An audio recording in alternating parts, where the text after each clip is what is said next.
But at that point, when they start to operate and start to realize their value, and then they can add more to the team, they add more to the organization, they become better leaders, they're promoted, that's the biggest reward for me.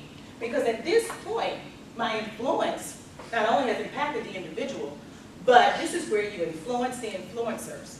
They're able to influence the people that they lead. So now I've influenced them, and they're able to influence the people that they lead. So this is the leadership compass. So what I want you to do is, the fact is this: in every room that we walk in, every place that we go, we are all somewhere in this compass. Somewhere in this compass.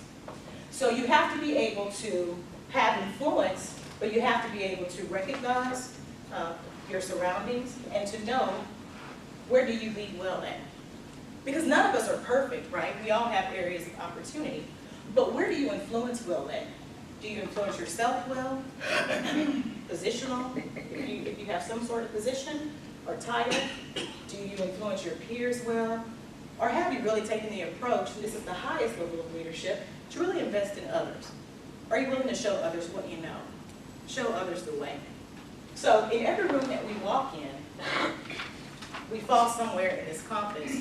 And as a part of your evaluation, you don't have to tell anyone. You know, it's all personal.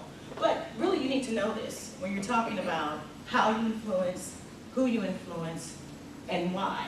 Because this evaluation helps you to move forward, helps you to recognize the gaps, and then you can start, once you recognize the gaps, remember in the beginning we said, we know things, but sometimes we don't do those things.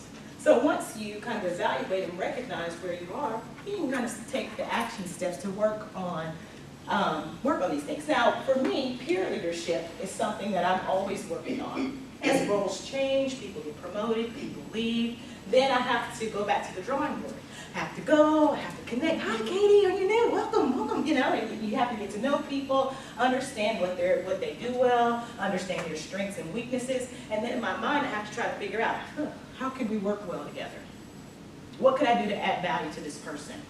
What could I do to strengthen our team with this person that we have on board now?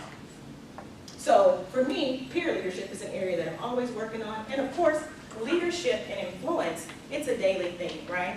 Leadership and influence is a daily thing. It does not develop overnight. You have to continue to work on it. You have to make it intentional.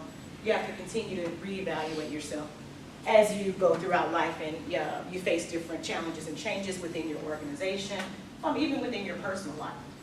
So that is the leadership compass. So ask yourself, where do you fall in that?